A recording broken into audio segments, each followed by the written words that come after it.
கண்ணன் கடைசியில புறப்பட்டு வைகுந்தத்துக்கு சென்று விடுகிறார். அப்ப அர்ஜுனனிடத்திலே ஒரு ஆணை பிறப்பித்து தன்னுடைய தேரோட்டி தாருகனை அனுப்புகிறார். இனிமேல் துவாரகையில யாரும் இருக்க வேண்டாம், 7 நாட்களுக்குள்ளே துவாரகையை கடல் கொண்டு விட போகிறது. என்னுடைய மனைவிமார்கள் மற்றும் உள்ள எதுகுலத்து பெண்டிர் குழந்தைகள் அனைவரையும் அழைத்து கொண்டு ஒரு நல்ல பத்திரமான இடத்துக்கு அழைத்து சென்று விடுன்னு அர்ஜுனனுக்கு கண்ணன் ஒரு ஆணை பிறப்பிக்கிறார். அர்ஜுனன் போய் ரட்சிக்கணுமோ இல்லையோ, தன்னுடைய காண்டீபத்தை தூக்க பார்த்தா அவனால தூக்கவே முடியல.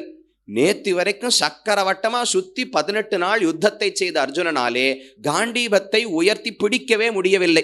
என்ன நடந்ததுன்னு யோசிச்சு யுதிஷ்டிரன் இடத்துல போய் கேட்டா, ஆமா, அவர் இருந்த வரைக்கும் எல்லா பலமும் இருந்தது, அவர் புறப்பட்டு போன உடனேவே நமக்கு பலம் எல்லாம் போய்விட்டது, எதுவுமே செய்ய முடியாமல் சரி நாமும் சொர்க்கத்தை நோக்கி புறப்படுவோம், இனி இந்த உலகத்துல இருக்க வேண்டாம்னு முடிவெடுத்துத்தான் ஐவரும் புறப்பட்டு செல்லுகிறார்கள். அப்ப கிருஷ்ண பலாக, கிருஷ்ணன் ஒருவர்தான் அவருக்கு பலம்.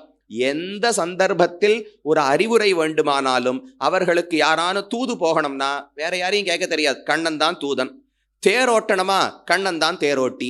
சாப்பாடு எல்லாருக்கும் போடணுமா, அதுக்கும் கண்ணனை கூப்பிட்டு அவருக்கு சாப்பாடு போட்டு எல்லாருக்கும் வயிறை நிரப்பி விட்டார்கள். அப்ப எந்த சூழ்நிலை வந்தாலும் கண்ணனை தவிர வேறு ஒன்று பாண்டவர்களுக்கு தெரியாது.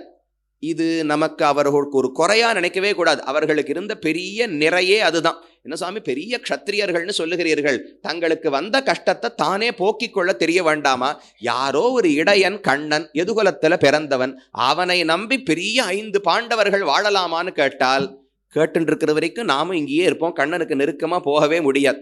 எப்பேற்பட்டவனா இருந்தாலும் கண்ணன் தான் எனக்கு பலம், கண்ணன் தான் எனக்கு புகழ், கண்ணன் தான் எனக்கு தலைவன். கிருஷ்ண நாதாச்ச பாண்டவாக. பல இடங்களிலும் சூதாட்டத்தில் என்ன பண்ண வேண்டும், திரும்ப ராஜ்யத்தை கேட்க வேணுமா வேண்டாமா, யுத்தம் போக வேண்டுமா வேண்டாமா, ஒவ்வொரு இடத்திலும் கண்ணன் என்ன சொல்லுகிறானோ அதன்படி செய்கிறேன்னு யுதிஷ்டிரன் சொல்லிடுவார்.